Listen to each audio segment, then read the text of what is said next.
Hello everyone, welcome back to another episode of Rslash Tales from Your Server. In today's episode, just a little PSA, your emotional support or companion animal is not a service animal. Old man orders omelet, strips. Grubhub driver had to be removed by security twice. Before we get started, make sure to subscribe so you will never miss a video. So let's get started. Just a little PSA, your emotional support or companion animal is not a service animal. I am so sick of people bringing their dogs into the restaurant, claiming it's an emotional support dog. No, it's not. Under the ADA, emotional support/companion dogs do not count as actual service animals. As far as I'm concerned, when I'm on the clock, that is a pet and should not be inside. And what kills me is that management does nothing when an emotional support dog carries on in the restaurant, and the owner does jack sh*t. Like earlier tonight, a woman walks into the bar with her dog. I usually say something, but am too busy at the time to deal with her, so I just ignore it. Sometime later, the dog starts barking. Loudly. A lot. And we're busy. I go over to ask the woman about her dog. I already know it's not a service dog, and she says with an attitude, it's a companion dog. Right. As if companion dogs and service dogs are exactly the same. I can already tell that if I press the situation, she's going to raise hell and claim that we're somehow discriminating against her and her noisy dog, and I have no mental energy to deal with this further. I simply tell her to please mind her dog and keep him settled down. There's no doubt in my mind that she, and everyone like her, takes her pet wherever she goes, expecting everyone to tolerate it, or else she'll cry discrimination. It makes me sick. If the dog is barking and the owner is pretending for it to be a service dog, why not play along? Be the dumbest helpful person. Ma'am. Are you okay? Your service dog is barking. I've been trained to call EMTs when a service dog barks. Do you need an EMT? Are you sure? Is your service dog broken? Do I need to call a vet? Service dogs only bark when something is wrong. Oh. Your dog isn't a service dog? Then why is it here? You're breaking the law. I would just make it so uncomfortable for them. Oh my God. There are not enough words to accurately describe how much I absolutely love this. You're allowed to ask if it's a service animal, and what service they're trained to perform. If they can't answer, you're legally entitled to ask them to vacate the premises. Otherwise, it's a health code issue. I know, and I'm dying to say that at every opportunity one can. But management always lets dog owners by with hardly any question, saying, oh well, as long as the dog isn't doing anything it's fine, and say that I have to be welcoming to all guests. Didn't know that meant breaking the law. Even if someone has a 100% legit and necessary service dog, they can still be kicked out if the dog causes any sort of disruption, such as barking or interacting with other guests. Service dogs are only protected when they are perfectly behaved. Barking, which a real service dog would likely not be doing in the first place, since they're working. God, wish we could do that with kids. I am a volunteer raiser for service dogs in training. Also, not in the US. Where I live, dogs with appropriate vests are allowed pretty much everywhere. All service dogs, even in training, also have government-issued ID. If a dog of mine misbehaves, it happens, we leave. Immediately. With profuse apologies. Even if I've ordered my food, but it hasn't yet arrived. I pay, and the dog and I are outside. Hasn't happened yet, but I have the plan. Here, if a shop owner suspects the dog is not a legit service animal, they ask to see the ID. If you can't show it, vest or no vest, they can, and should, kick you out. As raisers, we are told that we are the public face of the organization. If we are ever asked to leave with the dog, no matter the circumstances, the correct response is okay. Have a good day. If shop owner is in the wrong, we then call the organization, and let them deal with reluctant shopkeepers. Call when you get home. The point is to de-escalate. No legit service animal recipient or trainer is the kind of entitled asshat I read about on these sort of threads. I'm sorry you have to deal with this crap. I hate seeing this. I'm in the kitchen, and whenever a dog comes in, there's always drama. And I don't know why these people think it's okay to let a dog eat off a plate that people use, but it's definitely not. Granted, we wash everything in a high-temp machine, but most people I know wouldn't eat out of a dog dish, even if they were told it was clean. So I always make a point of breaking the plate in the bucket we have on the line for broken glass and plateware. I wish I could add the charge onto the check, but then the server would get a *TTY tip. But as far as I know, if a dog, service or otherwise, starts to act unruly, they can still be asked to leave. I've only seen behavioral issues with non-service dogs. Eating off a plate is a dead giveaway. The dog is not a service animal. I believe you're also allowed to kick out an actual service dog if they're loud or disruptive or, say, try and attack a guest. Just like you would be able to kick out a disruptive human. When I was a barista, this old lady's dog pissed all over the floor. I saw it happen. When I told her she had to take the dog outside, she tried to pretend the dog hadn't just pissed all over the floor. So we kicked her out. Please tell me you walked her out, through the invisible puddle of dog pee so she had it all over her shoes? Did she just say, "You can't kick my dog out"? I'm the one who peed on the floor. My cats are companion animals because they are my pets. They are companions everywhere at home and for some reason need to even watch me on the toilet. They are also ridiculous animals who don't belong in restaurants. They have no manners suitable for polite company, so I always leave them at home. Could you imagine what people would do if we brought our cats everywhere with us and called them service animals? People love the attention they get from bringing their dogs. Except for most folks who need service dogs. I'd like to be left alone, lol. I worked in a restaurant attached to a boutique-style hotel, so you can imagine the types we would get in. There was this one regular who had a service dog. It was very obvious by its excitability that it was not. One morning I was bringing her breakfast to her table, and her dog started to jump up at me. Luckily, I was ready for that, so the plates were fine. She pulled the dog back and laughed a little and tried to get it to sit. By this time I'd had enough of this fake service dog, so I said, "Ma'am, if that really and truly was a service dog, its full undivided attention should solely focused on you and only you. It should behave as if no one else was here but you.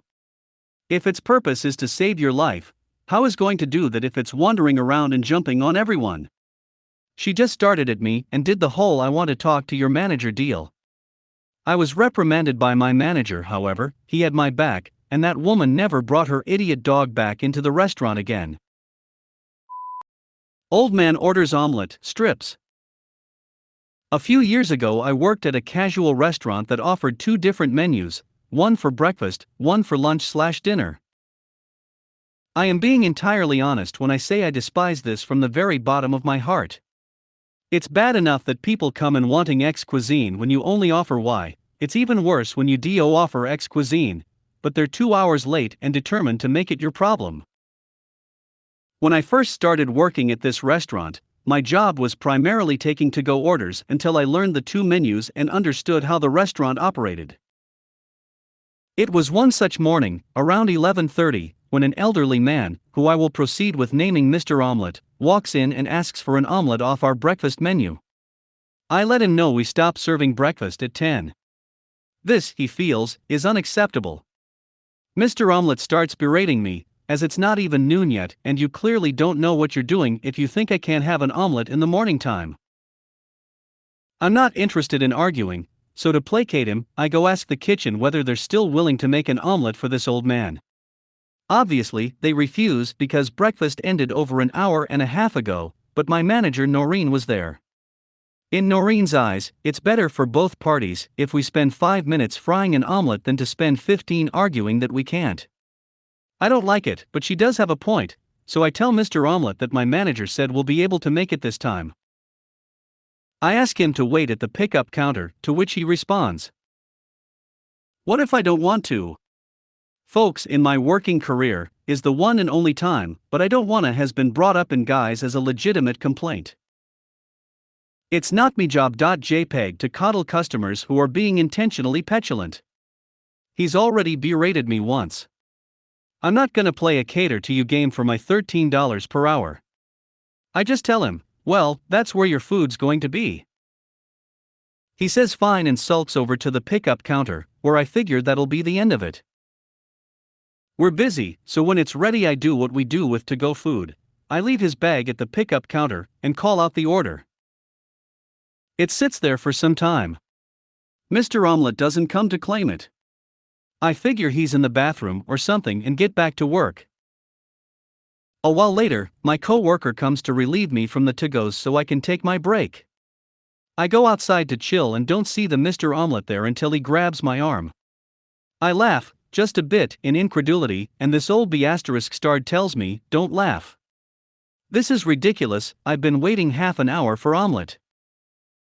I go inside and Mr. Omelette follows me.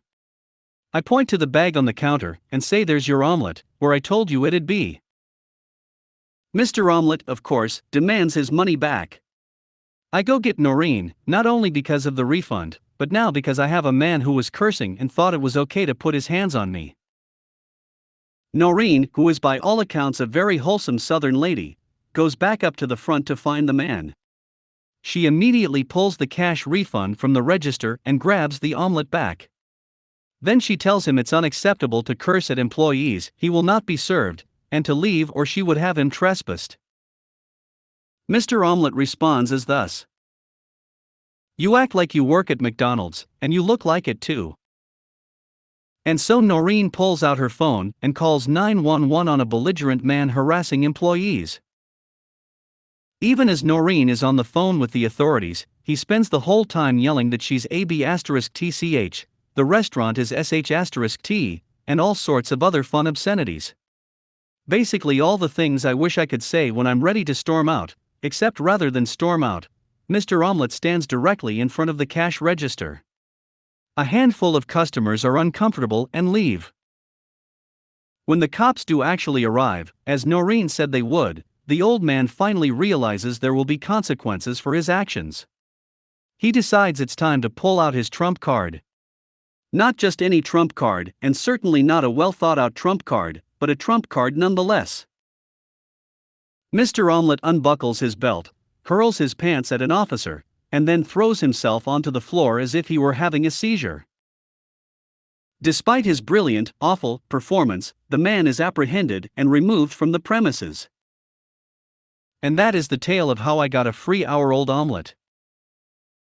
It's better for both parties if we spend 5 minutes frying an omelette than to spend 15 arguing that we can't. I don't like it, but she does have a point. I'm sorry, but no, she does not have a point. 5 minutes frying an egg will lead to a consistent customer who expects special treatment. I understand it is easier in the sense that the interaction will be shorter, but I personally believe that actions like this over many decades are a major factor as to why so many people think they can just throw a tantrum and get their way. Agreed. I used to work at a bagel place, and 3 to 5 minutes before close we had a regular come in and order an everything omelette, and if it wasn't just so we had to remake it 2 or 3 times. And wait for him to slowly eat it.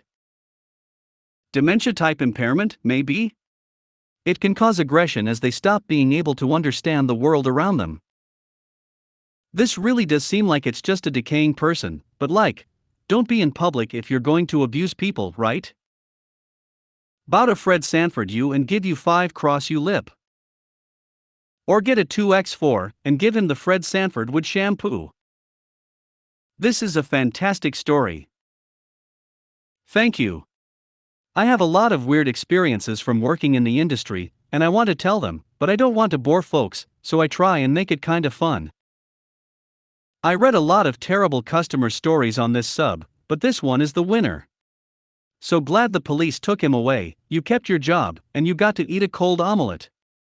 Good for you.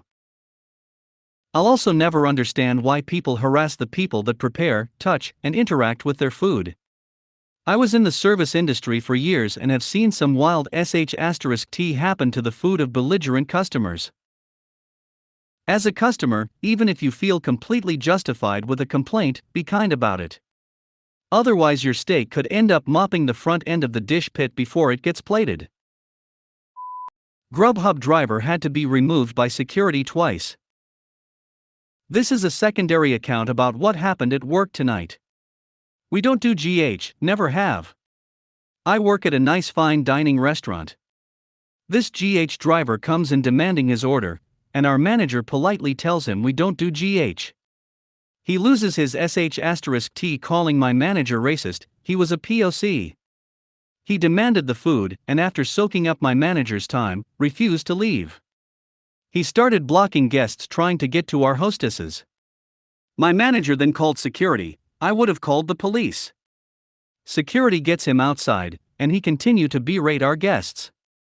Security finally removes him, but his car is parked, blocking valet. He finally moved his car to the parking garage and is still outside yelling at our guests and security. Again, they remove him, and he finally gets in his car to just drive back and forth in front of the restaurant. What is wrong with people? We don't support your platform, and now never will. This guy had multiple screws loose, and shouldn't be delivering anything to anyone. We don't have Uber Eats, but they come in and place a to-go order. They pay for it with a company card. Usually it's fine, but they have the wrong menu on their site. Half the time they order stuff we haven't had for years. Once I had someone call to complain. I'm like, yes, we aren't on Uber Eats, you have to call them cause we have tried calling them, and they don't care. I work at a family-owned diner. There are 3 locations spread around the 2 sister cities where I live. DoorDash is just awful.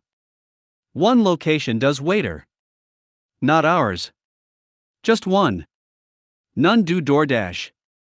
A few times drivers have come in to pick up an order. We've told them we don't use their service. They put our menu on their site without notifying or asking us. At the very beginning of COVID, we did Grubhub for a short amount of time. Some of the drivers were absolute buttholes. I know some delivery companies will just add the restaurant and deal with it later. What they expect is that the driver will place a takeout order. Since it's a fine dining place, it might have been a big tip. Still no excuse, and he should be terminated. Hopefully you reported him. I didn't realize they did that. That's crappy. Grubhub is the worst. Love when they have the wrong menu from years previous with incorrect prices, and then they insist on you listing the entire order back including prices. Sure, I'll just drop everything I'm doing because you're a sneaky sh*tty drain on society, specifically restaurants. And then their sh*tty drivers want to show up and cop attitude? F***ck all the way outta here with that. The drivers and the company deserve all the hate they get and more. Why are most of these delivery drivers overly aggressive? These platforms have created a power struggle between themselves and restaurants, and they put the drivers in the middle of it. Ugh, I hated how their attitude was like, serve me like they're the king. No dude, you need to wait 5 minutes, I couldn't care less if it takes 30 minutes, your whining isn't gonna change anything or make me go to the kitchen and have it prepped sooner. I was a driver for Uber Eats as well, and TBH, I just skip orders I didn't like without being **ck. He most likely wasn't a part of GH and was trying to score a free meal. Perhaps House Counsel can send a letter to Grubhub barring any agents acting on behalf of Grubhub from the property, and that any agent acting on behalf of Grubhub that enters property will be charged with trespassing. The driver's tirade outside the restaurant could have potentially caused the restaurant loss of business, hard to prove though. Also, menus are copyrighted works of the restaurant. If they've put your menu online without permission, perhaps a DMCA takedown notice is in order. House Counsel. Ha ha ha ha ha ha ha. Probably got address wrong, and then just refused to admit mistakes, so double down on the stupid. He was a POC? WTF kind of description is this, as if every ethnicity is the same as long as it isn't white? I've only seen it used to mean a black person. If you made it to the end of the video, thanks for watching. Don't forget to like, subscribe and share, and we will see you in the next video.